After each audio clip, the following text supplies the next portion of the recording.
So 26 Americans go into Cuba when before like no one was going. Even if you know that your life has got some ending points to it, what are you going to do in between there? The Cuba-USA baseball game out at Old Bush Stadium was one of the most remarkable events in this entire city. When you think about the entirety of the Pan American Games, what are you most proud of? From South Bend to Evansville and everywhere in between, this is Get In, the show focused on the Hoosier State and the incredible stories happening here today. I'm Nate Spengel, founder of Get Indiana, and I will be your host for today's conversation. Today, I'm joined by Milt Thompson. Now, Milt is a sports, entertainment, entrepreneurial, and business attorney here in Indianapolis. Milt is a civic leader, philanthropist, and the recipient of the coveted Whistler Award, which is the city of Indianapolis's highest honor for a citizen. Milt has literally done a little bit of everything, and I'm so excited for this conversation. We're going to be talking about the 1987 Pan American Games that were hosted here in Indianapolis, Indiana's road to the global stage. And then we're going to round it out by talking about the Capital Improvement Board and a few of Milt's other favorite organizations here in Indiana. Milt, welcome to Get In. Well, thank you so much, Nate. It's a pleasure to be here. Man, you have that deep radio voice. You're built for this. More for the radio face. I've had a dozen television shows and several radio shows, and it seems as if they continue to want me to do radio and less television. So I think it says something about my face. That's what my grandpa always said. You have a perfect face for radio. Exactly right. Well, man, you've just done a little bit of everything. And as I've done my research, and our good friend Roger is also in the room over here, and he made the introduction in the first place. You've done some serious stuff in your days, man. I've been very, very fortunate, blessed to be involved with organizations and people and opportunities that just seem to have fallen my way. Now, it doesn't come without being hard work, and I'd like to attribute some of that to being courageous enough to take steps that perhaps other people wouldn't take. And it came through in a time when there were serious issues relative to the color of one's skin and whether or not you're equipped.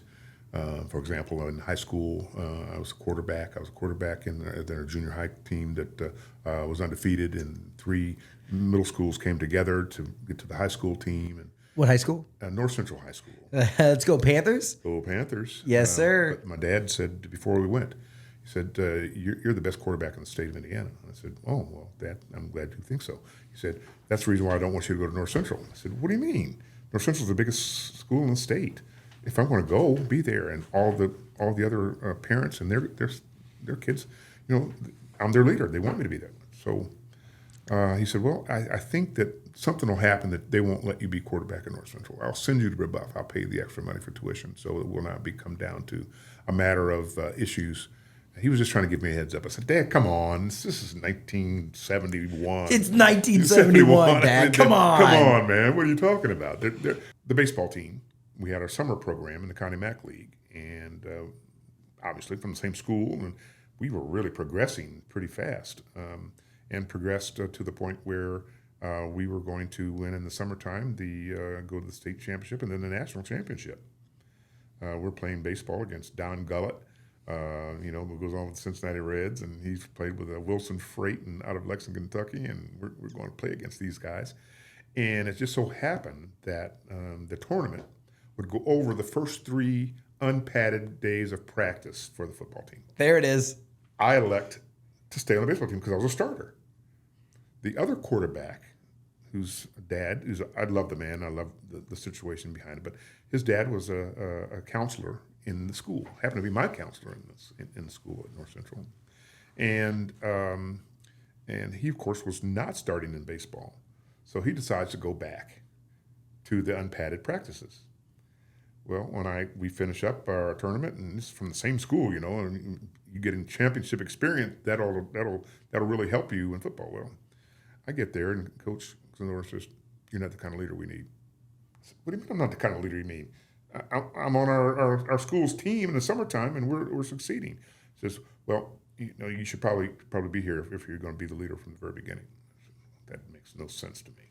But anyway, I just go on, and I'm just not really feeling it.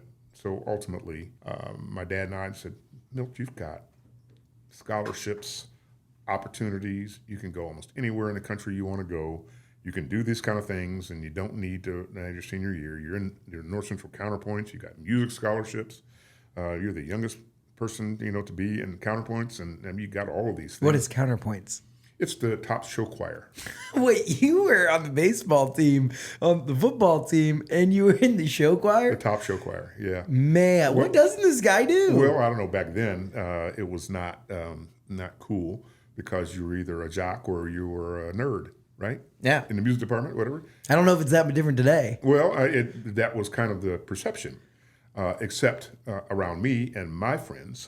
So Call us a nerd if you want to. Yeah, but we're going to kick your ass, right? Exactly right. So this notion of breaking down barriers, right? It's something from the beginning, right? You're talking about in high school, like whether it's the baseball team, the football team, North Central, or Buff, like you ended up going on to play college baseball and could have had a very, very bright career. Yes. Did you go to, was it Wittenberg? Wittenberg University, right? Which is wild, right? Like you think D3 dreams, baby? Well, back then, D3 wasn't so much for baseball. Baseball, we played IU, Dayton. We played the bigger schools. Oh, no way! Baseball, because the economics of baseball were different back then.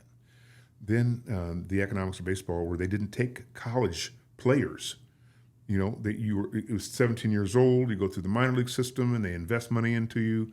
I was drafted, by the Baltimore Orioles, and you were drafted. Yes, sir. And you said, "Nah, I'm cool. I'm gonna go be a lawyer." Well, it's a longer story than that, Nate. But notwithstanding all that, the thing is, in terms about breaking barriers, it so happened that all of the black kids on the football team, they all quit the team before the first game, except two. One was the leading halfback, and he quit before the first game after the jamboree. And the other, his dad was a shop teacher in the school, and therefore wouldn't let him quit the team. Wait, and this was before your freshman year? No, this is before my senior year. Wow. At North Central. And this is 1974 at the time? 75. 75. No, you're right. 1971. Oh, wait, 1971. High school. 1971 was your senior year? 72 is my senior year. Okay. We just had our 50th reunion recently. Congrats on that. So how many kids started the team? How many kids of color? Oh, we probably had 20. And by the time senior year came around, just the shop teachers' kids left. Everybody else left because their parents said, "Milt Thompson's our leader, and if he's not going to be your leader, he's led his undefeated seasons in the past. Well, we think that he should. We don't want you to play under a situation like that." Did they all join the baseball team with you? They weren't good enough. Fair. All right. Well, you're talking about breaking down barriers, all these things. So you've done a ton, but one of the big cornerstone pieces was the General Counsel for the Pan American Games in 1987. Talk about breaking down barriers. Bringing this massive, multi-sport, festivity, championship competition to Indianapolis. Right. Were there 47 countries? 42, I believe. 42 countries. Western Hemisphere. Mm-hmm. Yeah, right. And how many days did it last? 17-day event. 17 days, 42 countries in Indianapolis. That's just like a lot of moving pieces, and bringing the world or half of the world to Indianapolis is huge for our city, huge for our state. Take me through that process and some of the challenges that you faced along the journey there. Sure. The precursor to a lot of that was called in by Jim Morse, who's at the head of Lilly Endowment at the time, and Mayor Hudnut at the time, were saying that, hey, there's a default with another country to host the Pan American Games. We think we in Indianapolis are equipped after hosting the sports festival that we would have the opportunity to host these Pan American Games. Wait, what was the sports festival? It was later called the Olympic Festival after we had it, but it was countries. It was the in-country domestic program for multi-sport event. So it's like a Pan American Games, but just for United States. Okay, so just like divided in regions. The national track meet, basically. National track meet, but every other event too. Oh, all multi sports. Okay, we have everything from rowing to equestrian to shooting to all the other. And so we got to host that here in Indianapolis pre-1987. Yes, because there was a default. Yeah, we have that event, and because we had the organizational experience when there was a default. I believe it was Ecuador. We were called in and said we're going after this event. And what we're kind of like, so was it because, hey, we did really well at the the national, what was it called? Sports festival. We did really well at the sports festival. It makes sense. Like who just wakes up one day and says, you know what, we really want to get the Pan American Games? Well, there was a city committee, which were a few folks just a generation ahead of me, our city leaders, and they would always kind of get together. You hear about the old smoke-filled rooms of the people really making decisions behind the scenes. Don't move the curtain. That guy's back there. But those guys were very, very serious about a deliberate sports strategy. This all followed the 1979 Amateur Sport, 1978 Amateur Sports Act. Yes, which was like you're gonna know the facts, but I know it's like we declared we were gonna be the amateur sports capital of the world. Right, and the AAU was located here in Indianapolis, and they were going to break up the monopoly of the AAU and have individual A sports so that they could be competitive on their own right under antitrust laws. So United States gymnastics, United States basketball, United States track and field become their own sport. They would have to derive their own revenue and be able to create more opportunities for themselves. So the city fathers at the time, part of these folks that we were talking about, were saying, look, let's do these Pan American Games. Let's get them under our belt. And then when they break up the monopoly, these Group A sports, after the residual of the AAU, will go on to be Olympic sports. Then there'll be their own governing bodies. And what will we do here in Indianapolis? What we'll do in Indianapolis is we'll go after the largest medal sports, induce them, including some money from Lilly Endowment, we'll induce them to come and have their headquarters here. So now when you think fast forward to 2024, we have USA football, USA gymnastics. USA gymnastics, USA track and field, still located here. And we've had all of these at the time. We had USA rowing, we had USA canoe and kayak. Maybe you've heard of this little company called the NCAA. Like they're also headquartered here. The NCAA is located here. There's a ton of sports here. So that's a long story too in itself, but how we were able to get them to come here. And where were they at before? The NCAA. Yeah. They're located in Overland Park, Kansas. That's what I thought. So all this stuff, we're going to be the amateur sports capital of the world. Fast forward, 8 years from there, then we end up getting the Pan American Games. Right. When did this kind of get on your radar, and how did you get kind of pulled into this? Well, I got the call that they needed some opportunity meetings to take place. One of them is with COPABA, which is the Western Hemisphere's Basketball Federation. And if you think back of 87, what was the multi-sport event prior to Indianapolis? The 1984 Olympics, which were held in Los Angeles. And Peter Uberoth and what have you. But anyway. I remember like it was yesterday.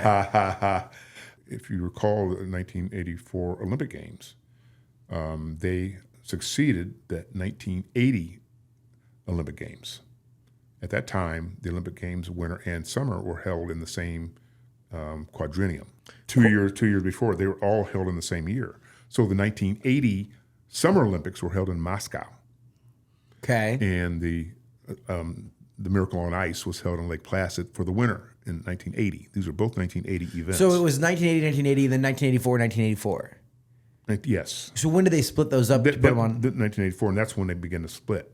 Right after that. Okay. There's a lot of things that happened in that whole split, and it's a pretty incredible ride. Once we kind of got wind that, that the 1980 Moscow Games were boycotted by the United States and the Western Bloc because of the Afghanistan invasion by the Soviet Union. And that means that we just weren't going to participate. President Jimmy Carter says, we're not going to go. We're not going. So our Olympic athletes did not go to the Olympic Games in Moscow. And that was Summer Olympics or Winter Olympics? That was the Summer Olympics in 80. The Winter Olympics were held, and they still had, because they were held in Lake Placid, they still had the Russian team came to for the 1980 Winter Olympics in Lake Placid. Think about that. 1984, the next multi-sport event, is going to be boycotted by the Eastern Bloc. That means no Soviet Union. That means nobody in the Slovak countries. Cuba, even more importantly, is part of the Eastern Bloc because of their communistic state. So they're in the Eastern Bloc, but they're in the Western Hemisphere. Right. Well, okay, so this is like a new level of so like the political climate and just like the global climate in 1987, like it was crazy. Not as I would say, like you think there's for the most part everyone's involved in the Olympics. It feels like. I mean, minus like a ban here or there for, cheating, blood doping, whatever. You're talking about, just right? the small things. Yeah, just little things there and there. Right. But like the climate in 1987, this is pre the fall of the Soviet Union. Like things are not like everyone's not just like buddy and friends. Well, that was largely the reason for our trip to Havana, Cuba, to meet with Fidel Castro. So let's talk about that. How old are you in 1987? Probably in my early 30s. You're in your early 30s. Right. You get a call from, the smoke-filled back rooms, the powers that be in Indianapolis. Right. And they're like, Milt, we got a job for you. Yeah, and that job was to go and do some shuttle diplomacy, because if we're going to have a Pan American Games, our Western financing requirements would mean that we would need to find out when basketball was going to be before we negotiated a contract for television. And that would be on that Sunday afternoon, the last day of the games, where you would have the basketball tournament. Okay. Because that's the moneymaker. That's the moneymaker, or at least we thought would be the moneymaker, because it's the biggest event. So you're going to Cuba to negotiate. This was before that. Okay. Before that, we were going to go to South America, and so they called me and Mark Miles. Oh, yeah. Mark Miles, who's now head of... What was his job at the time? He was president. Well, he was doing lots of things, but had just left being the head of the Association of Tennis Professionals and had been engaged in some political things. But he and I were called, and would we go to South America, which would go down to Argentina, go to Montevideo, Uruguay, do some shuttle diplomacy, to see if we can persuade Copaba to change their rules from a round-robin play to final medal play, so that we could predict when the United States would play in the gold medal game for basketball, so that we can negotiate a better television deal. So that was the reason for going there. But we had to talk about only competition. Couldn't talk about politics or how much money we would gain if we needed to do that. Now, you got to picture this. Because of the boycott of the Olympics in Los Angeles, what's the next multi-sport event? The 1987 Pan American Games. What would we look like playing Uruguay every night? How many tickets would we sell? How many sponsorships would we sell? The white elephants in terms of the facilities that we were having, the Hoosier Dome and Marks Arena and all these places, things like that.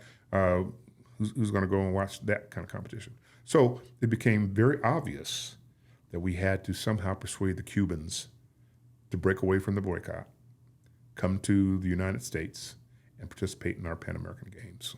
So that was mission 2 after we were able to get the basketball. So you got all the basketball stuff figured out. You're like, you know what? We're gonna have the final game Sunday, championship, all that fun stuff. So then they're like, all right, Milt, we got another job for you. Yes. And they're like, you got to go to Cuba to negotiate with, like, the guy. The guy. Fidel Castro. And you have to understand, Elliot Abrams came. We were going to take 26 people down for a delegation, and we kind of matched up what we were going down there to participate in addition to some brown paper bagged money for Telemundo for their television rights. What? Yeah, people went to jail for that in Salt Lake, by the way, but they didn't. This was legitimately authorized. We've taken literally brown paper bags of. Yeah, so take me through that. Like you say, "Yep, I'll go do this," and you hop in a plane, and you're just like all of a sudden. No, it was a whole delegation. So we had our Pan American Games Organizing Committee, which was an unincorporated division of the Sports Corporation until we became our own corporation called PAXI. Pan Am Games 10 PAX Peace.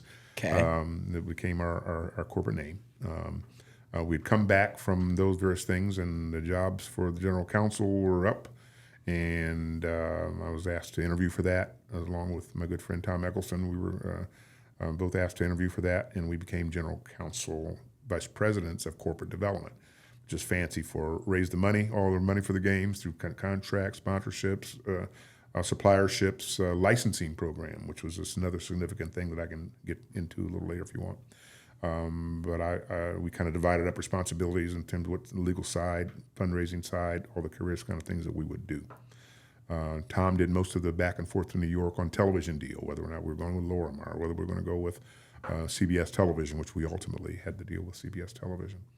I was in charge of the licensing, and at the sports festival, you buy goods and you resell goods, and one of the things wrong with that is you don't have enough goods or you got too many goods. Yeah. So and they did about a couple $100,000 worth of revenue.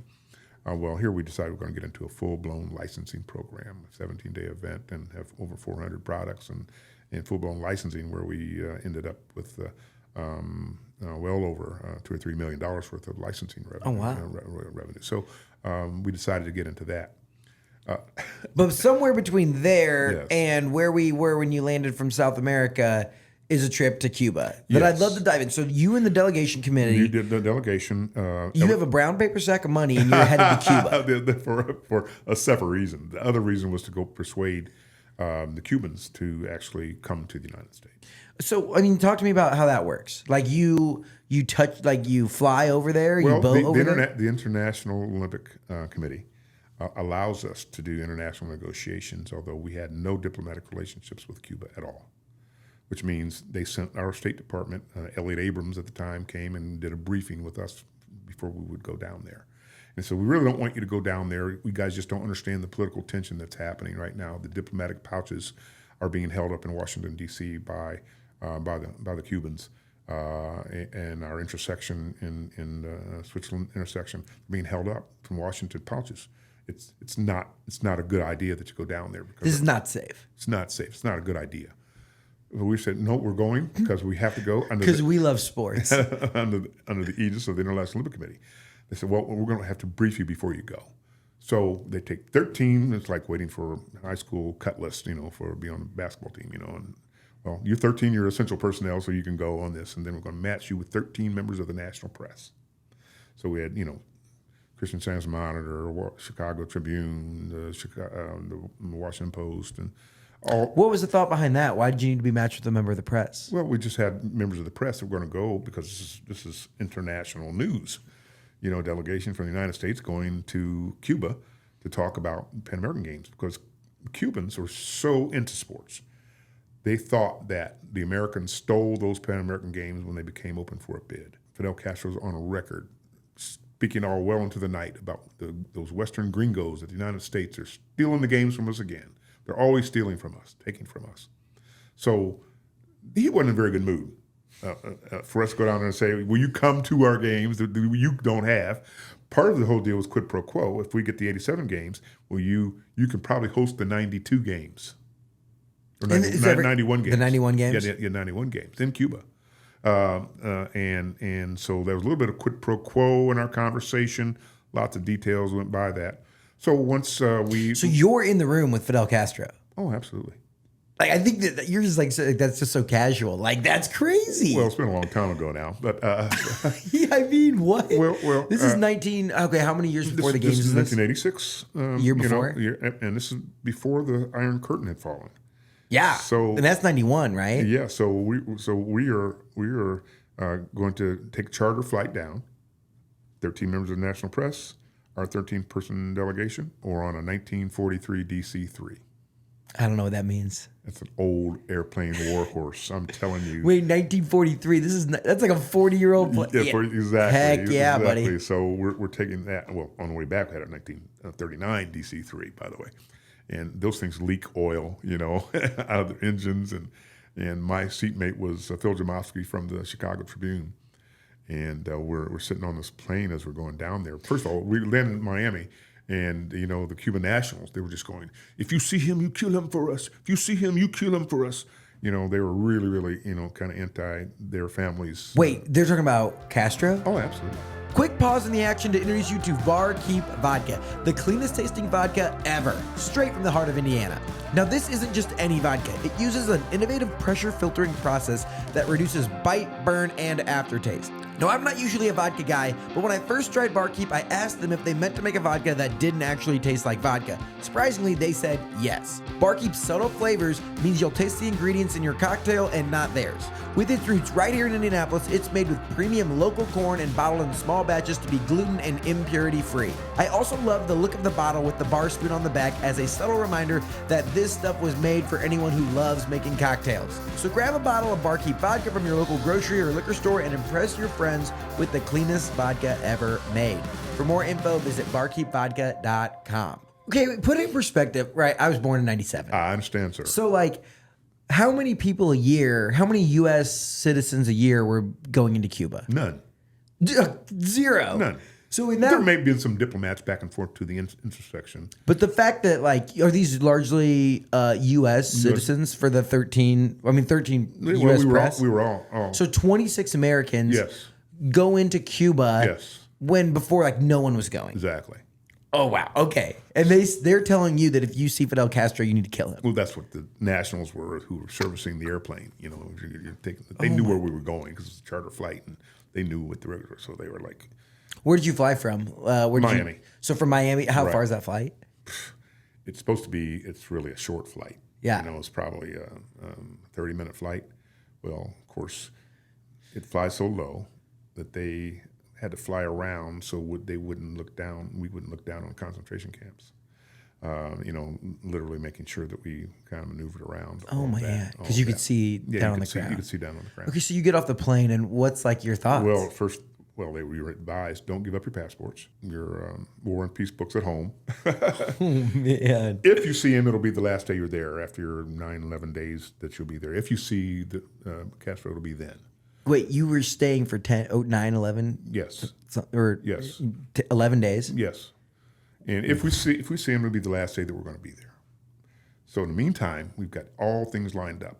It's that if you do meet him, don't show him your hand and blah, blah, blah, all these things that we could and couldn't do. But while we were there, they would have a press conference every morning. Mark Miles would deliver, be on the press conference. And Fidel's brother, Manuel, who became president ultimately, they were there. And I remember one day, I think I ended up solving an international incident. But we were there, and we were told to, kind of immersed in Spanish. We should speak Spanish, only speak through the interpreters, just so there's no mistakes. Well, there was a lot of buzz, and our press were there, and we were in there listening to this press conference, and they said, which is typical, is the president of the next games, if they were going to award the 91 games, that they would come to the country and get the flag and the torch and bring it to their country. So the real question was Fidel Castro going to come to the United States? That wasn't going to fly, right? But Manuel says in one of these press conferences, in kind of broken English, Spanish, trying to speak both at the same time, and someone says, well, would the president be coming to the United States to get the torch? And he says, no, because your U.S. senators, they wouldn't stand for that. Your two U.S. senators, Quayle and Lugar. Oh. Dan Quayle and Dick Lugar. And he said, their views are screwball. Vice President of Cuba is calling two United States senators screwballs. This trip is about to be over, right? And I'm noticing the press scribbling down stuff on their pads, and I couldn't figure out what it was. This was before microwave and technology could get things there immediately, whatever. So no one tweeted it. No, there was no such thing as that. Barely internet connectivity were kind of things even. And so you guys all think that the vice president of Cuba is calling these senators screwballs? Well, at least the press did. Mm-hmm. Now, here's what happened. They kept us segregated on our buses, okay? The press bus and our delegations bus. Well, so this happened after this particular conference. It was held in one of their big gymnasiums. And our delegation was going to go upstairs and begin some negotiations in one of their conference rooms. Well, it was one where Tom was going to handle the General Counsel stuff, so I was really curious because playing outside in the gymnasium was the Cuban women's volleyball team against the East German volleyball team. So I'm going, I can't miss this. So I go down, I'd kind of leave the delegation, they going up to a room, and I come down there and start watching this event. Next thing you know, I really didn't notice, but our delegation marched out, and they marched out without me. So here I am on the press bus. And I'm hearing them talk. I remember Kathleen Brennan, who now writes, at the time she was at the Washington Post. She writes for USA Today and all the sports stories. But they were on the bus. And Pablo Bakis, who was our State Department guy, they were in there scribbling. I said, what are you guys talking about? What are you talking about? They said, well, this press conference this morning. They called two U.S. senators screwballs.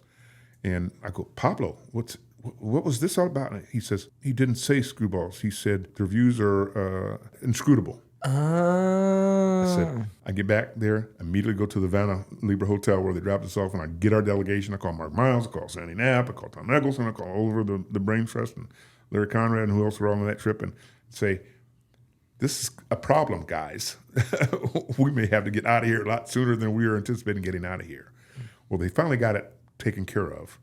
And only one place in the United States press did it actually hit, and it was the morning piece of the Washington Post. It had a small little column saying that this was an error. So, but it didn't get to any of the other publications. So we kind of so no one got called screwballs. Because we got served kind of saved an international incident. So the rest of the trip was being somewhat indoctrinated by them. You know, we don't smoke, and we don't drink alcohol, and do all those kinds of things here. And they would take us, so we'd go to the hospital. Wait, they don't smoke in Cuba? Isn't like the famous thing a cigar? A cigar, yeah. So anyway, it's like we're in a public health initiative. No sugar, right? Sugar cane and tobacco is one of the things you do have. Nothing else you don't have. So anyway, we're going to the hospitals, and they were showing about how our kids are killing each other, and AIDS is beginning to raise its head, and all kinds of issues going on. You guys don't take care of your people. We take care of everything. We've got full employment. So they began their little brainwashing tour, and then they take us to a baseball game, which is baseball's their passion. Was baseball part of the Pan American Games? Oh, absolutely. The Cuba-USA baseball game out at Old Bush Stadium was one of the most remarkable events in this entire city. That was in 1987 at the games. At the Cuba game. played the United States. Put them twice because we beat them in the preliminary round, which was heard around the world. Abbott, the one-armed pitcher, played for the United States, and we had. Wait, we had a one-armed pitcher? Yeah, well, only one-hand pitcher. Yeah, and he played in the major leagues. Abbott. But anyway, we go through watching the baseball game. They stop the game in the seventh inning.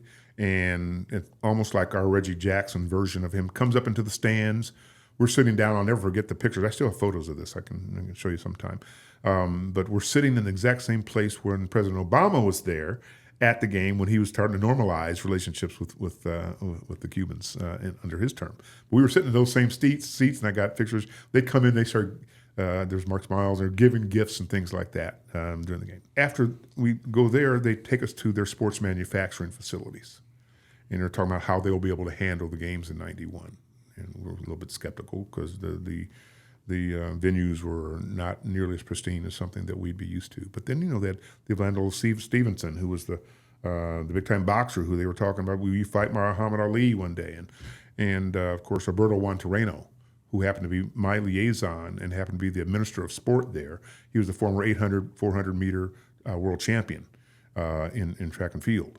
And it ended up being my counterpart when they ultimately came here. But anyway, we go to the sports manufacturing facility, and we're watching and testing, various capitalistic principles against some of their communist principles. And they're weaving baseballs over here, and we'd go to the women who were weaving baseball at the table. If you make more balls over here than the ones over there, do you get more pesos than they get over there? It was kind of funny. Anyway, we're walking out, and we hear in Spanish, why won't those gringos allow us to get that good ash wood from southern Indiana and Jeffersonville for our baseball players? And I'm going, wait a minute, that's a trade embargo question. We weren't briefed on this. So I push Tom. Tom says, don't worry about it.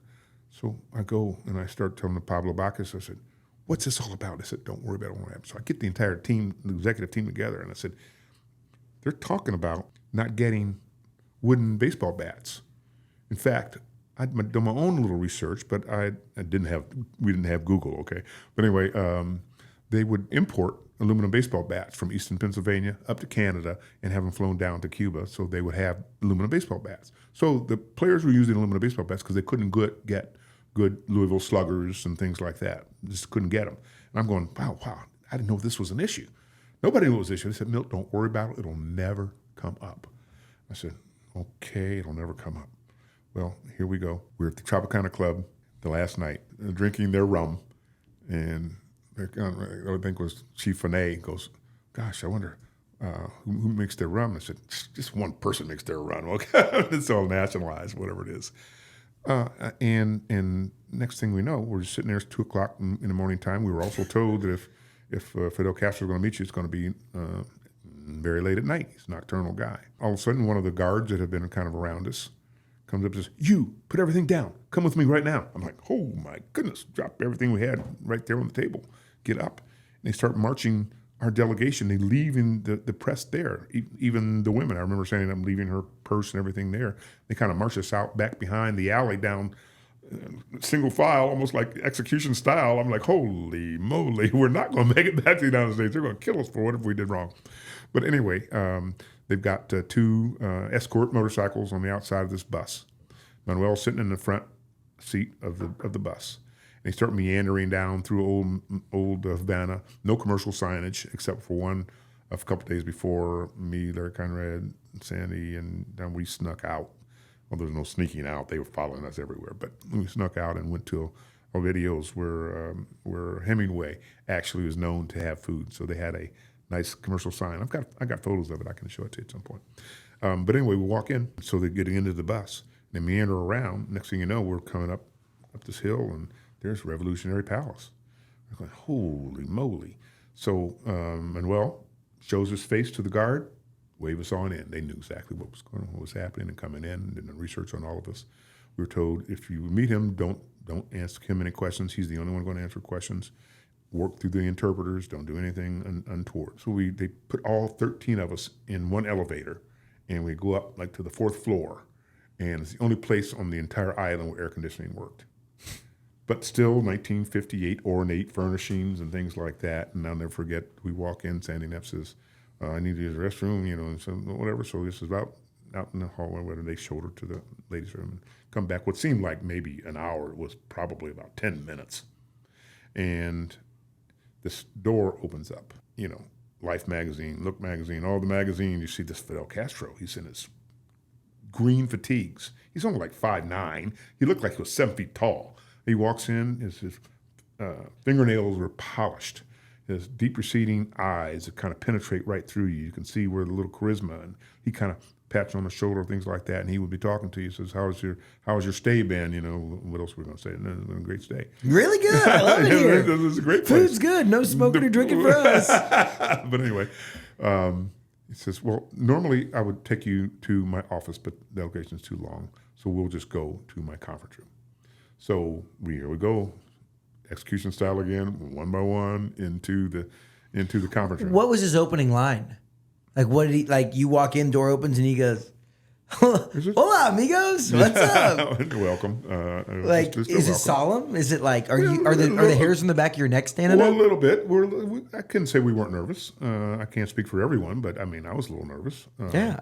This is an encounter that we only had anticipated, but we weren't 100% prepared for. We just had various protocol rules we had to follow. 30 years later, at the anniversary of it, I think Bill Benner on Inside Indiana, they call Mark and Sandy and say, will you guys come on and talk about the Pan Am Games and your trip to Cuba? They said, no, you need to talk to Milt Thompson, because the entire time of our 90 minutes with Fidel Castro, almost most of it was him and he talking baseball and something about baseball bats. So we walk. So they walk in. We sit down on the conference table. Mark is in the primary seat. Sandy's next to him. Then I'm on one side, and Tom Eccleston's on the other side in terms of General Counsel. And we were told, the interpreter that had been with us the entire time for them gets up right in the middle of a sentence of his welcome, gets up out of his seat, and in walks a very beautiful West Indian type woman who's personal interpreter. Sits down right next to him and picks up the conversation in perfect inflection and perfect conversation in terms of interpretation. So now we're just waiting what's happened. We're supposed to respond to our area if we're asked a question. So we begin talking about the sea level of Indianapolis. Can they get a port of entry in Indianapolis and not in Miami? They were very, very, very concerned about that. They want to know about security. They wanted to know about the food. They wanted to know about the color of the gymnastics mat so that they would match their uniforms with the rhythmic gymnastics mat. I mean, that kind of detail that they were very, very interested I in. can't imagine a world leader caring about the color of gymnastics mats. Well, Sometimes it'd be like that. Those were questions that he was asking to the Like interpreter. the leader of Cuba, Yes, Fidel Castro, is yes. asking, yeah, I really want to know what color. Sport is really important to them, Yeah, okay, that's fair. and especially baseball. But I mean, all these other sports were very, very important to them. Boxing team members And if they were going to send their people, they wanted them to be represented well. and safe. And if you know, it was not at the time where defections were still prevalent. They were very concerned about defections. So they're very concerned. They send their best gymnasts, their best baseball players over, and all of a sudden they're on the Yankees. Exactly. You got it. They were concerned about that then. He turns to me, calls me Comrade Sportsman. I said, oh, there goes my political career. Comrade Sportsman says, who are the best pitchers in Major League Baseball? I said, that's my one question. I'm out of here. This is good. I got this. I said, Roger Clemens and Fernando Valenzuela. He said, you won't believe this, but he's got one hand. No, that's a different guy. But Roger Clemens and Fernando Valenzuela, he punches Toreno and he says, oh, he's Mexican. He's not Cuban. About Valenzuela. So I said, and you know, Ted Turner had already given him a large satellite, so he was watching baseball all the time because you know he tried out for the Washington Senators. And Fidel Castro did? oh yeah, he was a baseball player. You look up a little history here. Wow, Okay. We'll okay. take you back in the day, man. Fidel Castro tried out for the Washington. Yeah, when Batista was still in charge before, Batista was our friend, and Fidel, great, take over Batista, you know, and normalize Cuba. Well, it turned out to be even a bigger and worse dictator. So after I answered that question, I said, I'm going to be done. So he starts asking other questions, these other questions of other people like that. And 10 minutes later, I'm thinking, I'm out of here. He goes, Comrade Sportsman, why don't your Major League Baseball players use aluminum baseball bats? They want to know what the story is about these bats. And I'm going, this is a trade embargo question. How am I going to answer this? Next thing you know, everybody's looking at me. They're staring at me. What's Milt going to say? So I was a young trial room lawyer, and I kind of learned how to think fast on my feet. And next thing I know, I took a deep breath and I said, Mr. President, in my opinion, the biggest difference in Major League Baseball is with the advent of the artificial baseball service and with additional velocity off of an aluminum baseball bat with our big, strong, and macho players, it would make it a dangerous sport. He stroked his beard, turned, and I think he had to accept that. Because what did he want to get you to say? We're stopping them from getting the best equipment for them, you know, because of our trade embargo, because we can't trade with them. They've got to go through loops. So he's like, why do they use the little slugger, right? Why do they have the wood bat? Because, yeah, okay, I'm following now. So it was a trade embargo issue, and I had to answer it in sports terms. Couldn't talk about political issues. Yeah. So didn't do so. So anyway, this dialogue goes on and on about baseball, and it's really me and Fidel and the other 12 members are just kind of like, okay, let's talk baseball. I guess he's found his buddy. So after 90 minutes, we're finally out. He says, hey, you want to go have a catch? That would have been a story. Holy smokes. After we have a cigar. Yeah, right. and eat some sugar cane. So how does it end? How does it wrap up? Do you feel like it's in a good spot? We're in a good spot. We kind of knew that things were kind of done. So they take us back out into the waiting room, and the members of the national press had showed up. So he's going to do an impromptu. It's 3:00 in the morning. Going to do an impromptu press conference with them and talk like that. And so they're starting asking some questions of him. And I remember it was either one of our delegation. I can't remember. I don't think it was me that asked the question. But you're an athlete. If you were to join the Cuban team when you make your visit, what sport would you participate in? And he says, the team shooting team. Do you laugh at that? Or do you just go, okay, whatever you say, bro? He says he'd be on the team shooting team. Yeah. And another one. The Cuban shooting. Another followed up the question with, how do you train? We understand that you're an internal, that you swim a lot and things like that. And he goes, oh, I've had a few excursions in the mountains. Do you laugh at this? And one of the members said, we understand that you had an AIDS case here. You know, AIDS, it was just really kind of finding its menace on society at the time. And he said, oh, there's a New York dancer here once, but we eliminated it. These are not comments that you are equipped to even respond to, other than kind of like gag reflex, you know, how are we going to deal with that? So they ended up kind of having that conversation. So that's a little bit of my legacy. Yeah, and you're sitting there just like, oh, man. I'm Conrad Sportsman. Like, he says, I'd be on the Cuban shooting team, and you're like, do you have a lot of experience? No, I didn't say that. No, but what I did say, they said, do not ask this man any questions, okay? So I'm thinking we're going to get out of there without any questions before we go out into the lobby room. And of course, I can't. I'm going to write this book called Milt and Fidel, so I can't hold myself without asking a question for the freaking book, right? So I go, Mr. President. And they're going like, Milt, we're almost out of here. Keep your mouth shut. And I go, what do you think about the designated hitter rule? Yeah, that's from a baseball. What did he think? He said, I'm a baseball purist. But my countrymen love offense, therefore it's an okay rule. And there's that. There is the DH. Fidel approved. Otherwise, I wouldn't have told you. You'd have to go get my book in Borders. It's called Milt and Fidel. Not true. Yeah, right. It would be like in memory of Bill, right? Like, ask too many questions of Fidel Castro. So advance forward. There we are for that summer. They're in. When did you get the announcement that they would be in? Like, before you left? Yeah, before we left, we kind of knew that they would, and higher than my pay grade conversations. They made the determination that they would have their delegation there, but they'd have to have all these various safeguards, and got the port of entry. And we've got USIA, we've got the State Department. Where were they staying at? In the Athletes Village. They wanted to know about it. The Athletes Village was at Fort Benjamin Harrison. And I remember negotiating 4 Mondo tracks, one at Fort Benjamin Harrison, one that went in hydraulic that was in the Hoosier Dome, the other one at National Institute of Fitness and Sport. And the Mondo tracks? Mondo tracks, the fastest tracks in the world where we had world track and field championships. Okay. And another one at Carroll Stadium where they had those big tracks. And this big fellow from Italy comes up to our offices one day and was demanding from me the money until we got him directed down to the fourth floor. Sir, accounts payable is down low. Okay, so they say they're in, things advance. Then this becomes the next big issue that came up with the Pan American Games is these are, half the world is involved. So obviously, you're in charge of capital development or what was it? Corporate development. Corporate development, yep. Raise the money to make this happen. So who doesn't want to get there? We saw it with Lily in the Olympics this past year, right? On the national stage, international stage. We had automobile dealers and all kinds of sponsors and suppliers, and the licensing program was huge, and having dealers and concessionaires, and just a lot of cottage learning from our people. I thought 40,000 volunteers. Oh, wow. 40,000? That became our secret sauce for all of Indianapolis and the growth of the volunteers? Yep. Allison Langdon talked about 12,000 volunteers for the Super Bowl. Yep. All the yellow shirts and the single day employees at Indianapolis Motor Speedway. Yeah. But you were talking about before we kind of got rolling, right?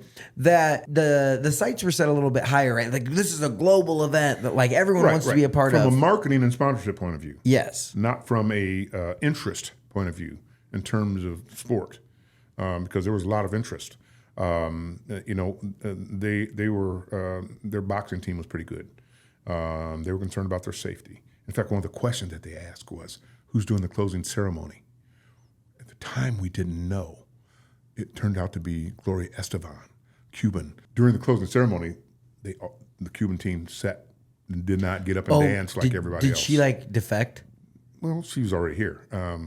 I think she's second generation.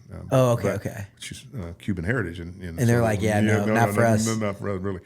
So anyway, a lot of things happen on the ground operationally. I have a little pager and things like that. And I happened to one night, me being kind of on duty, and I'm at the convention center watching team handball. I was like, "What is this sport? This is really fascinating to me." You basically take the last guy on a basketball team and you put him on a team handball team. And you take the 14th man from the basketball team. Exactly right. Then you can put him on a team handball team, and these guys are great. They're running with the ball and throwing it into a net. It's like team handball. I never heard of it.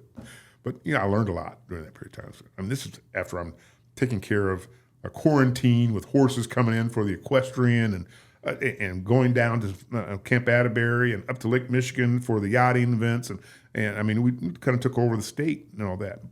But I'm sitting there watching this team handball, and my pager goes off. And it says, "You need to get next door to the convention center, the boxing venue." I said, "What do I need to go to the boxing venue for?" So I get up, walk around the corner to the Hoosier Dome. All of a sudden, I see we got a green room set up over there with Dr. Blankenbaker, and he's taking care of people, and we'd already kind of made some determinations. Well, they're wheeling out a guy in a gurney already, and he's bloody pulp, and he's yelling, press conference, press conference, press conference. The guy on the gurney? Yes. He was a Cuban national, and they were down there heckling the boxers, the Cuban boxers. Those are the wrong people to heckle. You need to get to the handball room immediately, sir. They beat the, and you know, the guy was yelling press conference, and I'm going, Dr. Blankenberg, he needs medical attention right now, doesn't he? So yes, they wheel him off into the green room. We go back there and settle the guy down and said, you know, he says, you know, I want to file a charge. I said, you were one harassing these people. Get out of here. But anyway, that became, international kind of deal. You know, the Cuban boxers come out of the stands and come into the stands and beat. You know, when we do that here, we got Malice at the Palace all over again. Malice at the Palace all over again. No doubt about it. Wow. Okay, so getting sponsors and getting interest, right? Two sides of the marketplace there, right? Getting attendees to come to Indianapolis, right? Hard. Or getting sponsors, global sponsors. The sponsorship deal was probably the hardest, but then we got state money, federal money, USIA money. Who was like the title sponsor? Like who was the big dog? There was no title sponsor, but we had several presenting sponsors, and Lilly, the newspapers did some advertorials, which they never do. They wouldn't sell advertising. We don't give it away, you know, and so it came RCA. Was a big one, and some other kind of local folks that we had here did that. And huge thank you to our friends at Greek's Pizzeria. Since 1968, Greeks have been serving up delicious pies all over Indiana, from Fort Wayne to Crawfordsville down to Bloomington and everywhere in between. Greek's Pizzeria is all over the state. You need to go check out the video I posted of Mike Cole. Now, Mike owns the Greeks in Zionsville. He ran the Mill Race Marathon in Columbus and broke the world record for fastest marathon while holding a pizza. It was a spectacle. It was super awesome. The man crushed it. He ran a 3-hour and 15-minute marathon while holding a pizza. That's faster than I run my normal marathon. It was an insane feat to witness. Give yourself a break from making dinner tonight. Pull out your phone, go to GreeksPizzeria.com and find the store nearest you. Order a large pepperoni. You're going to be a hero for your significant other, your kids, whoever they are. They're going to love you. There's a reason they've been in business for 55 years. They know what they're doing when it comes to pizza.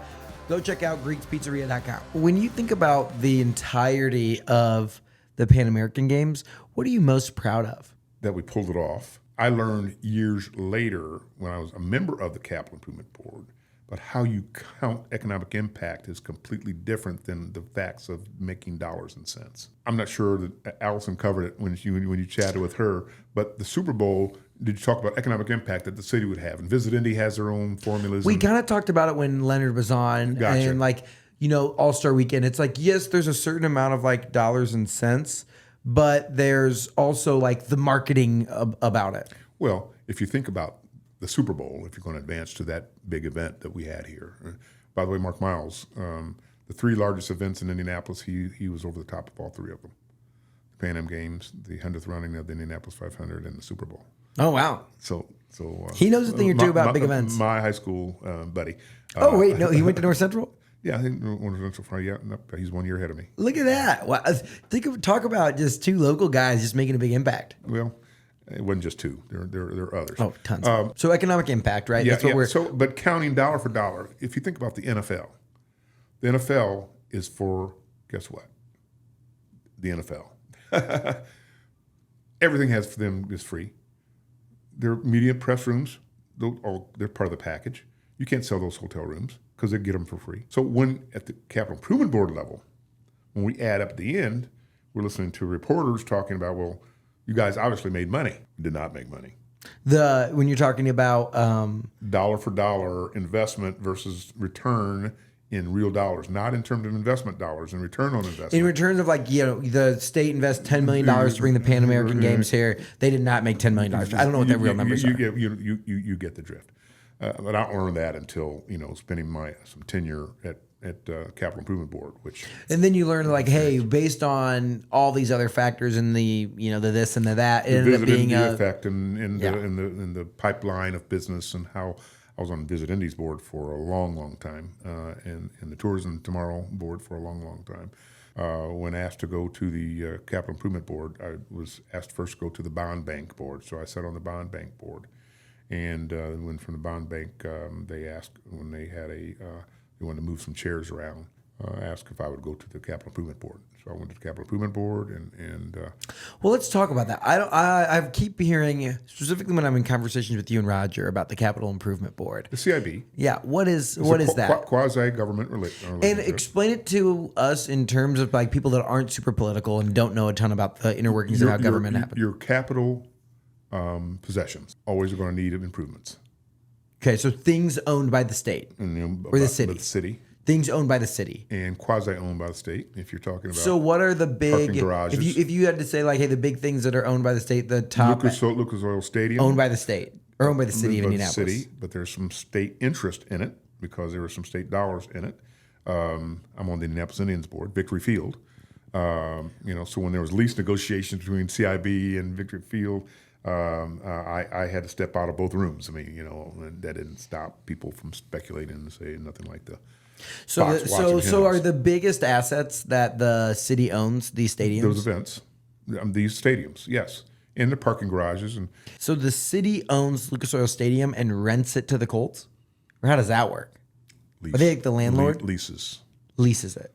We're the landlord. Yeah. CIB is the landlord. So Ursa is paying rent to the city of Indianapolis for that. It's called $1 a year a rent. I mean, and including the naming rights revenue. Come on, cash flow. Don't they know about real estate investing 101? Yeah. Okay, so Capital Improvement all that Board. was happening. We built the Lucas Oil Stadium, still owing on the bonds for the Hoosier Dome that we blew up. Okay, I mean, I'm interested here. So you're talking about bonds. I mean, they sold bonds to Hoosiers to build the Hoosier Dome? Sure. I'll tell you one story about Market Square Arena. Okay. I'm negotiating venues for the Pan American Games, right?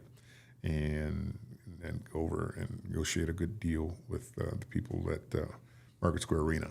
And I get to the government officials. They say, well, did you get terrorism insurance? Well, this is like in 1985. I'm going, terrorism insurance? What is that? If you notice, Market Square Arena was built over the top of two streets on Market Street and in a bowl, kind of, and it had open area where the parking garages were.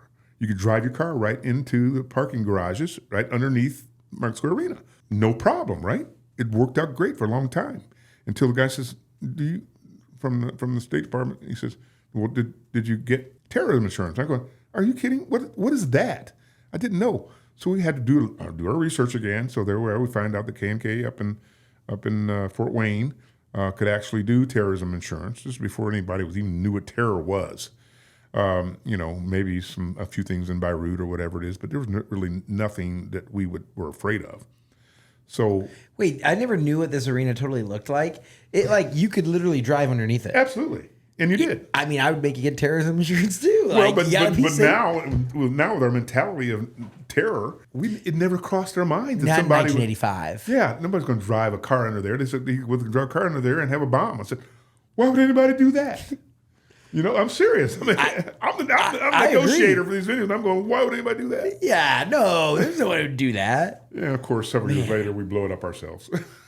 Yeah. It was kind of the deal. So when you talk about the Capital Improvement Board, yes. So this is how many people sit on it, and what are they in charge of, and what are the big initiatives being pushed there, and what's going on with the soccer stadium? Is that capital improvement? The reason why I knew that the original one wasn't going to be built after Mr. Roosevelt had gone to the state legislature to try to get a lot of money, but he had never even talked about competition because he'd never been before the Capital Improvement Board at the time.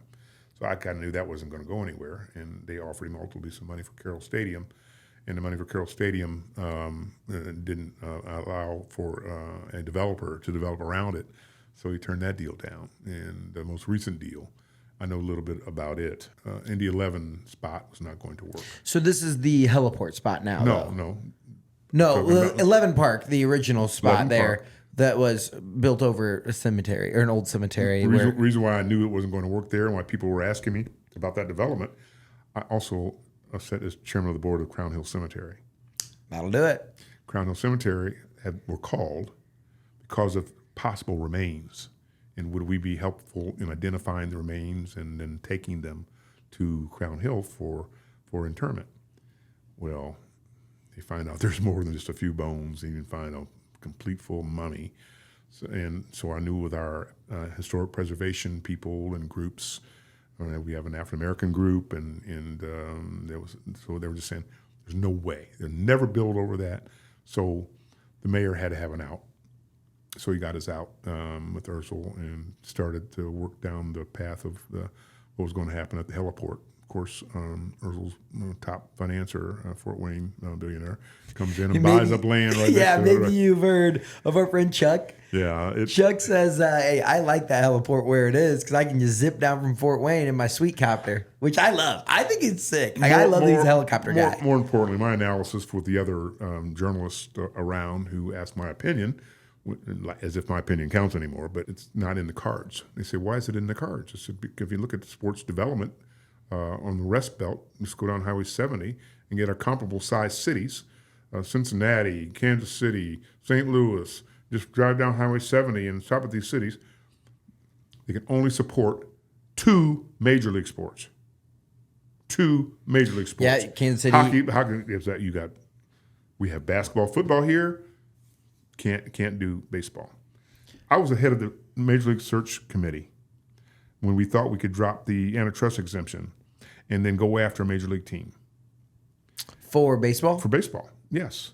We even talked before we built Victory Field, and I was holding out, why don't we just do subjacent support sufficient enough that we can just build up the tiers, because it's a comparable major league stadium, but for the seating capacity. Hypothetically, I lost the argument. Oh. Ted Bohm said, Milt, if we ever get Major League Baseball, we'll start all over and build a new stadium. Much smarter man than me. Well, like Randy said on the podcast, it's like a major league team's not in our cards. Just, I mean, you got Cincinnati right there, St. Louis down the road. There's 2 in Chicago. There's a 60-mile radius rule for that. Who knows what Reinsdorf's going to do? He might not be there, but anyway, relook. I did see some like people saying the potential for an MLS team could be like if one moves. You know, like if Louisville, because they have a, do they have a Louisville? Is that an MLS team? Nashville, Cincinnati, Chicago. It's not in the cards. You know, when he tried to switch gears and go to the heliport over there, and you got people against the heliport. Oh, I lied. Louisville is not in the MLS. They're in the same USL, same thing as us. And they're like our big rival. You got it. I messed that up. You got it. It's not going to happen. When they went there, and of course, a couple of television stations called me up and said, I remember your prediction when you were on our show, you said it's not going to happen. He said, that's what they just decided, that Indianapolis is not in the list for expansion. I said, that means it's not going to happen. I interviewed on Emma's Broadcasting, Jeff Smulyan, his stations he owns, and he had really leveraged himself on that Seattle Mariners ownership. And I started talking to him about Major League Baseball because he knew I was on the Major League. Me and Danny Danielson headed up, the late Danny Danielson headed up the Major League Baseball Search Committee.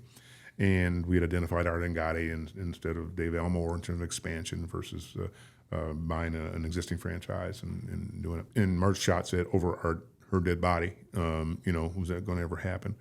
But Jeff Munn said, we can't support it from a population point of view. Man, we had him on the show, and he talked about his time owning Seattle. Yeah. Mm-hmm. They were at that point before they bought that team, they were winners. Nothing but winners. They were just like everything they did printed money. They get out there, they bring in all these innovative ideas. And he's honest with it that they struggled based on this, like how much Seattle as a city just like didn't embrace it and didn't love baseball, and they couldn't get them out to the stadium. They lost their basketball team too. Now they're trying to get one back, and although their women's team is they only have one. They have one professional team. The Supersonics. The Seahawks. Seahawks. But they used to have 3. Yeah. Well, the Mariners still. Yeah. So they have 2. They have 2. But they had 3, lost their best. And he said it was really hard. And then he ended up selling it to Nintendo or the owner of Nintendo or whatever. Like they can afford that to lose some whole money. landscape has changed. I mean, the ownership portfolios have changed from individuals to families to partners to limited partners to investment banker firms. Well, I think that's one thing about the Indians that's super interesting is that it's all like community owned, right? Yeah, largely it's shareholder, like shareholder by the not traded pink sheet. Yeah, we can't just go buy stock, but there are community members like just civilians out here that own you own a stock of the Indian, a couple shares. A share. You own a singular share of the Indians? But you know what our shares are worth now, right? When we did a is it stock 30 grand? We did a stock, no, it was twice that. 60? Yeah. We did a stock redemption. We thought we were going to get to subchapter S status. What does that mean? Fewer than 34 investors. But nobody wanted to give up. No their one's. stock. I mean, you're on a piece of a baseball team. Well, So we were redeeming stock left and right. I mean, from 15,000 to 20,000 to 25,000 to 30,000. People still want to hang on to their shares. Well, and the dividends are good though, so you understand. it didn't start. It was like $1 or something. Like when they first said $5. $5 got you a share. Ended up distributing that back to the state. So those are useless shares. People call up from time to time asking about those shares. Oh wait, those didn't mean anything. No, you can put them in a frame. Yeah, there you go. So where did the real shares get like divvied up at? Well, just a few on shares. A few that we could redeem back, we would buy back for the club and team. The Schumacher family owns the majority. Got you. Okay, because I was like, I was like thinking through it, and I remember that originally you could like buy a share if you like mailed in $5 or something like that. Which So you had Randall Lewandowski on. Yeah. Randy just won a nice award as Executive of the Year in minor league baseball. Oh, no way. Yeah. So Congrats, Randy, friend of the podcast. There we go. We're really, really proud of Randy. Heck yeah. I love that. Well, I know we're kind of getting close on time. We've been ripping for a little while. If you had to talk about though, all the things that you do, like what are a few of the initiatives or one or two of them that mean the most to you? And what are ways that the community can support those? Well, one they can't support is primarily my international negotiations in the minerals building business. Did not see that one coming. Nickel, okay, so nickel and lithium. So you're working in international Tanzania and with a couple of major companies here locally, and working on getting them into getting battery production for the AV marketplace. I mean, that's huge. And, If you can, and we've got diplomatic status. and that could make a huge impact here in Indiana, right? You getting raw materials. Sure, yeah. sure. Okay. Sure. Well, we've got access, and we believe we're about to close a deal. So I may be headed back to Africa shortly. Right. That's not one that anybody can really just like milk. Yeah, we can't just like and subscribe to help with raw mineral harvesting. Right. But I have started a new venture called Executive Athletes International. And we provide services for former athletes and former executives into their new life of however it is that they want to be on the speaking circuit or writing a book. I've got a new book coming, by the way. What's the book called? Know Your Strike Zone. Oh, the baseball theme continues. Absolutely. Know Your Strike Zone. Know Your Strike Zone. Well, think about that. My book, and my book is a series of 10 of the top 50 shows that I did for my television show. Okay. So chapter 1, I think, is going to be on Tamika Catchings, and talking about how she went about it. Got one on Gary Brackett and his Heck life yeah. and travail, another one on Ray Tolbert and how it is. So when you say know your strike zone, Yes. What I think about that, right, is like knowing where you can fit the ball in. As a kid, I remember my little league coach, Thompson. I was a first ball swinging. I don't care where the ball is, see ball, hit ball. I was going to swing no matter where it is. He said, "You're going to be a good hitter one day, but you got to know your strike zone." So I thought about that. Baseball is a game of failure. So if you're really used to doing better than 50% and winning, you're in the wrong sport. Okay? So even if you begin to perfect your craft and you say, okay, I know my strike zone, I'm going to be safe more often than not. If I do know my strike zone, I hit when it's in the strike zone. And you know your strike zone, you've got it covered, and there comes a spinning curveball right in the strike zone, and you miss it. Bases loaded, and you're not Freeman in the bottom of the ninth inning, and a fastball right down the middle. And you freeze, and you just take it. You miss it, even if it's in your strike zone. How many times do you freeze and don't follow through on what it is you're doing? So what do you do, even if you know your strike zone, even if you know you're in a game of failure? Even if you know that your life has got some ending points to it, what are you going to do in between there? How are you going to manifest and give that forward? I love that. That's powerful. So you'll be able to scope out that book when we'll let you know when we get. Yeah, know your strike zone. I love it. So between initiatives with minerals overseas, locally writing a book, You've just done so much, and you've just been a staple in the Indianapolis and in Indiana and broader community at large. And I think that this is just like one part. I feel like we're gonna have to get you back on to talk about some more stories. You want to talk about the NIL and my view of amateur sports, and one quick last Pan Am game story. Yeah, that final game on Sunday afternoon ended up being the United States versus the Brazilians. I'm giving the medals out to the silver medal game. Okay, thinking I'll be handing it out to whoever the second team is other than the United States. So happened that was the last time there was a non-dream team playing in a basketball game. David Robinson, Rex Chapman, Denny Crum was the coach. Brazil kicked our behinds that Sunday afternoon there in Margaret Square Arena. 1987. Yes. USA did not win the Pan Am Games. We did not win the gold medal. In basketball. In fact, I'm taking silver medals over and trying to get David Robinson to bend down to put the medal on. And they're looking at me like, man, go get that medal. I said, hey, you should have won. And back in under the locker room, Oscar Schmidt was just rolling around like a 5-year-old kid, just so happy that they beat the United States. But after that, it was when they said no more college kids. We're going pros. And then they brought in the real deal, and it was like it's been game over. It's been game over. Wow! So if you notice, Bobby, and you're trying to give these guys their medals. They're like, get out of here! Get out of here, man! This is a silver medal. You don't want to do that. But anyway, I've got a picture of me with the silver medals. So anyway, but you found a trash can full of those. That they were like, yeah, dude, we're not taking those. I don't think they got rid of them. Yeah, right. They're somewhere hanging around there. If you have a silver medal from the 1987 Pan Am Games, hit us up. We'd love to see that thing. You got it. Okay, rounding it out, we have a few questions that I always like to ask the guests. Sure. So the first one, this question is brought to you by our friends at Orr Fellowship. They're a great organization here in Indiana, helping develop young business leaders across the state. Milt, what advice would you give to your 22-year-old self? I wish I knew now what I thought I knew then. I wish I knew now what I thought I knew then. All right, those are song lyrics, right? I thought I knew everything at 22. I was a good student and was versatile in music and in athletics, and I figured that I just couldn't do anything wrong, right? Wrong. And I feel like that's so. And like the sooner when you're 22, you need to keep the ambition and don't let that like hunger to go out and do stuff like die. But also realize that you don't know, and there is power in wisdom and being there. There and is doing a that. point to check your ego and say, God, I got a lot to learn. I would learn a lot more. I think that's been a game changer. But that's like 2 or 3 years of my life.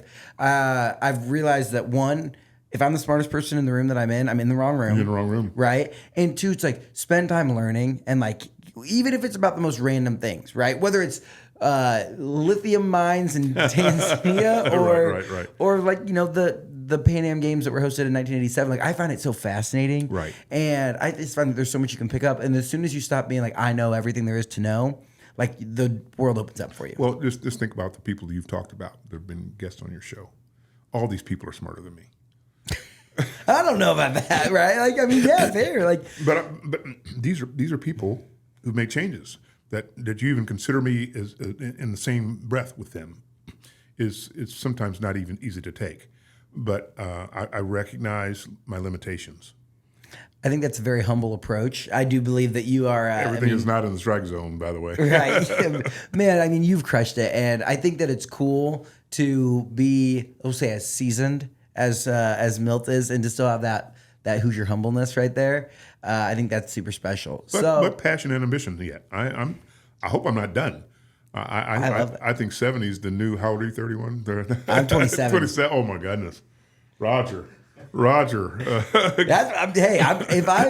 I've accomplished half the things that you have by the time I get to be in my 70s, I'll be like, damn, I've done a lot. 27.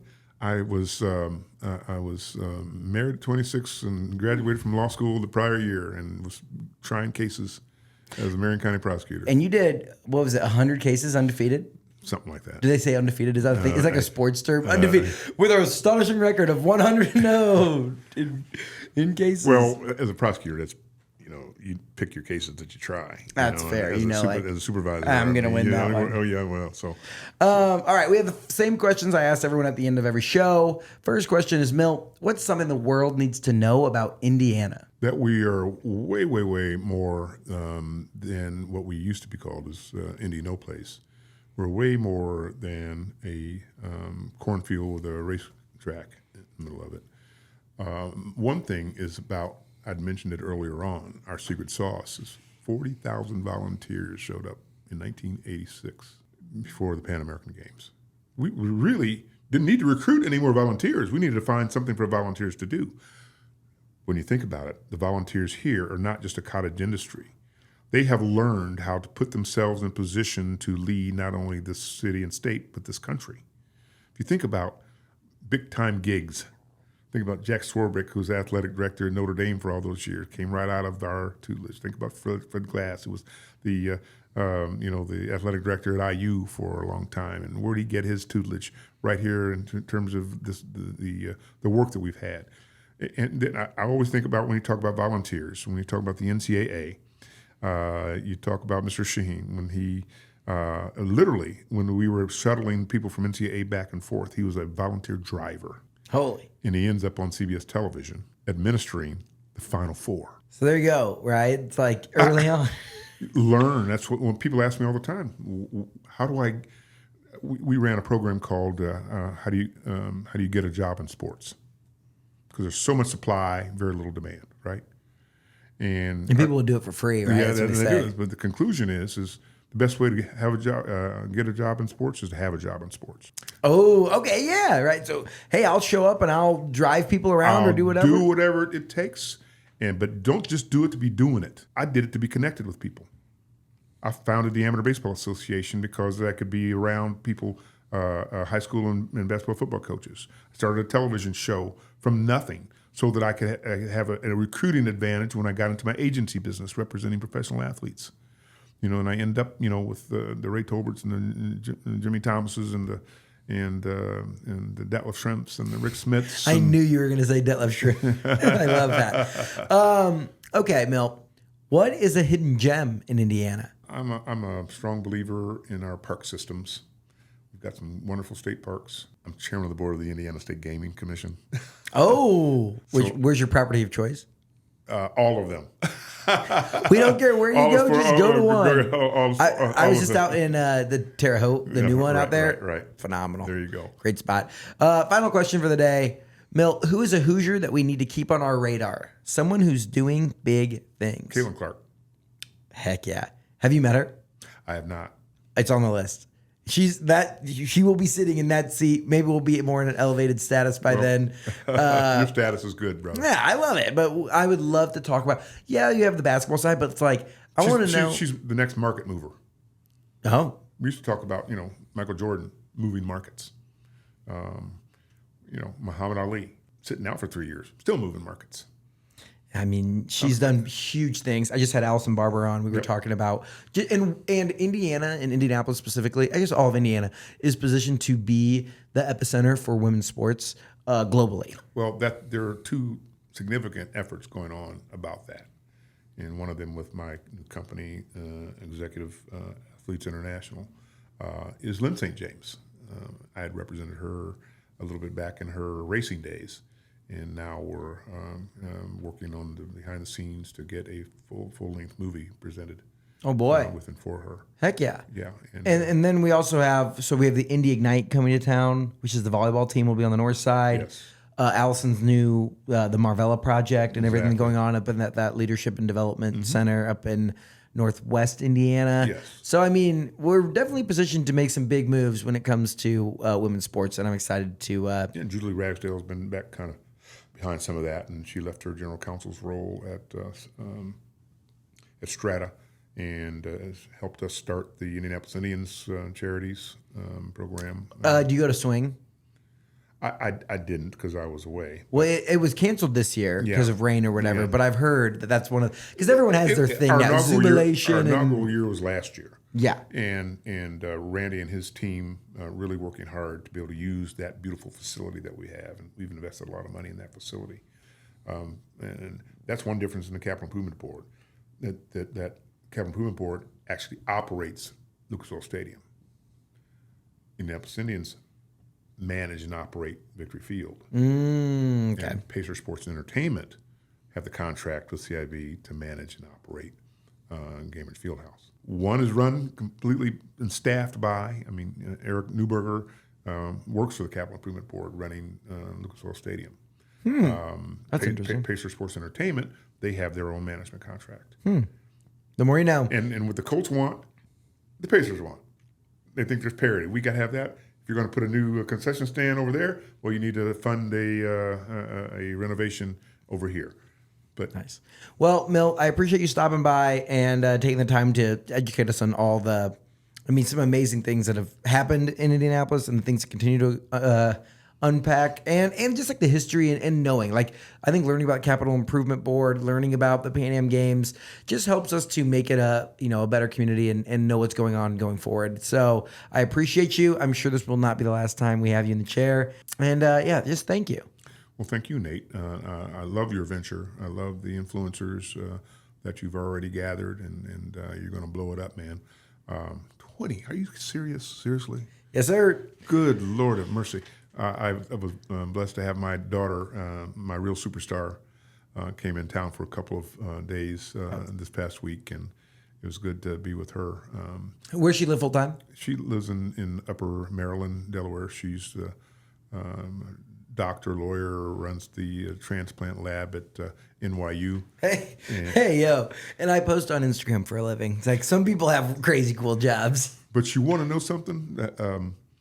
It really kind of got me a little bit. She is 2 weeks older than LeBron James. That's crazy. Wow. And they've both accomplished a ton. There you go. She does well, but I don't think she's done LeBron James kind of well. Maybe not LeBron well. Well, hey, Milt, appreciate you, so much, and we'll talk soon. Appreciate it. Thank you for listening to this episode of Get In. If you liked what you heard, make sure you leave us a review wherever you listen to podcasts. This show was made possible by our friends up at Sweetwater. Whether you're trying to start your own podcast or looking to take your show to the next level, make sure you check out sweetwater.com for all your creator needs. If you want exclusive behind-the-scenes content on all things Indiana, make sure you follow me on Instagram and TikTok at Nate Spangle. Thank you for being part of what makes the Hoosier State so amazing. We'll see you next week here on Get In.